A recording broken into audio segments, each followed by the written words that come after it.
And it appears I see two really competing sides to the Social Security discussion. One that says, there's no problem, let's just let it be the way it is, don't touch it, don't mess with it. And then your side, which says, this is a real problem, and if we don't do something right away, there's going to be trouble. Do we need to meet somewhere in the middle, or where's the solution? Well, we know that there are not enough workers in today's economy to sustain the level of benefits that workers paying in think they're going to get. I think all of us recognize that those 55 and older should be protected. These are payments that they're relying on to provide for their retirement, the seniors today and those nearing retirement. But for the rest of us, I think most people do understand there's a problem. The system demographically doesn't work. And so we're going to have to come to the conversation together. Social Security is too big for just one party to fix. And that's why, again, I was disappointed to see that the President's budget did not even speak to Social Security or Medicare, or Medicaid for that matter, the largest fiscal challenges this country is facing. And we believe that in order to get this economy going again, in order to get people back to work, we got to remove the uncertainty so this economy can start to grow. The other thing I talked to him about was the Health Care Reform Act. Obviously in Virginia, judges ruled that a portion of it's unconstitutional. The governor's called for it to be expedited directly to the Supreme Court, as has the Attorney General. I asked the President whether or not he thought that was a good idea. He said no. Where do you come out on that? Do we need to move it right to the Supreme Court if the Supreme Court's going to be the one that ultimately decides it? I do, because what the Obamacare bill has done is it has created a lot of uncertainty for businesses, because businesses don't know where their costs are going to lie as far as hiring employees now. We've already seen that insurance premiums have gone up significantly since that bill passed. We have states like Virginia that is trying to anticipate how to deal with the Obamacare bill, and then to have court challenges now being upheld at the lower court levels, that calls into question how much time and resources should be spent in preparing for the implementation of this bill. So I think it's best that we resolve the constitutional question. Many of us feel that Congress doesn't have the authority to require people to purchase health care insurance. Obviously, some federal judges feel the same way, and I would say most governors now want to see an expedited appeal so we can resolve the question for them and for the businesses involved.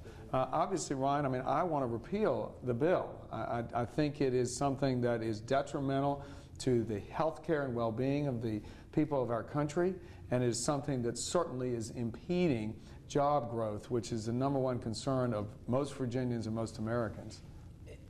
And obviously, it's going to go through the court process. You have already worked on the repeal end of it, which ran into a roadblock in the Senate. There are other options that you have to prevent the health care bill from moving forward. Is your conference talking about perhaps defunding portions of it? Are you in a mode where you're willing to do whatever it takes to stop it from going forward? Yes, we're going to work hard to try and repeal the bill, to delay the bill, to defund the agencies of implementing regulations, because we believe it's that harming not only to the outlook for people's health in this country, but also to the economy. And so what we'll have coming up on the floor of the House of Representatives in about 10 days is a bill to repeal the so-called 1099 provision of the bill. And you know what that is? That is a requirement that any small business doing business with a vendor in the amount of $600 or more has to issue a 1099.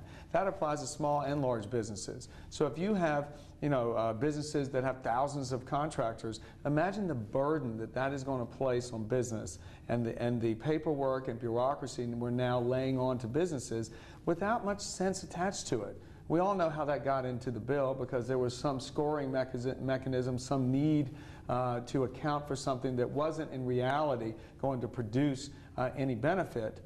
And so we're stuck with a situation where we have extra burdens on small business. We're trying to reduce burdens, trying to make it easier for people to hire individuals in Virginia and across the country. So we'll see that bill come across the floor in a couple of weeks. We're going to work hard to try and shine the spotlight on some of the impacts of the regulations under the Obamacare bill and say to the American people, this is not what I think any of us want as far as our health care is concerned.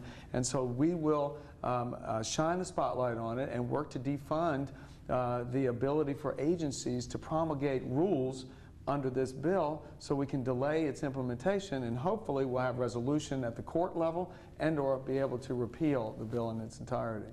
My last question for you, and I want to get back to your relationship with the president. I know you had lunch with him a couple days ago, and you're in regular contact with him.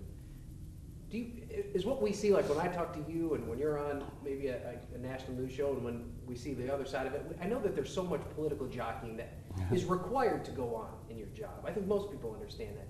Is it different when you're in the room with him and it's just the two of you, or maybe the three of you with the speaker in the room talking? Is it something, would we be surprised to see what the discourse is like? Because there might be an impression that you're obviously both fighting for things that you're passionate about, and I think people will grant you that. But is it different when you're in the room and the most powerful people in the country talking about these issues? Well, look, the president has a very disarming way about him. He's a very personable individual. Obviously, he's a smart guy. He has his beliefs, I have my beliefs. And we are fighting both for the good of the country. We just get there in a different way. And we come with different backgrounds and life experiences. You know, I think if you were in a conversation to see the discourse, it is one that is certainly stark in contrast of perspective.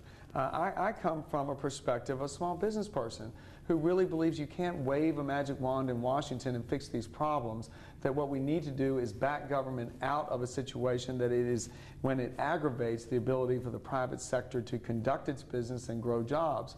And the president, I think, in our exchanges has indicated that he really believes that we can invest monies here in Washington, really monies that belong to taxpayers, in a way that could benefit all. And again, I just really believe that the people of this country, the people of our Commonwealth, have had enough of Washington trying to say what they should do with their money. And it's time for us to let people do more with their money rather than we here in Washington.